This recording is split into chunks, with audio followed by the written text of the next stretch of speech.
In today's TikTok tutorial, we're going to learn how to get the new Explore page. The Explore page on TikTok is a new section in the app which is similar to the Explore page on Instagram. In order to get it, you'll have to open the App Store if you're on your iPhone or the Google Play Store if you're an Android user.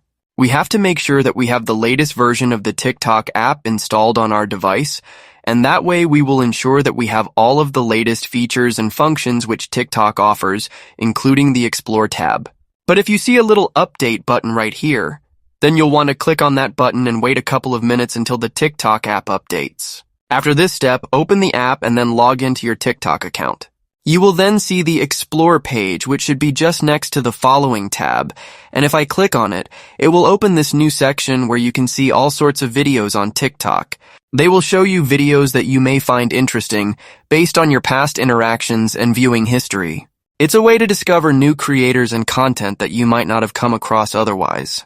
But if you don't see the Explore page even after updating your TikTok application, then that means that this feature is currently not available for your country or region just yet, so you'll have to wait a couple more days or weeks.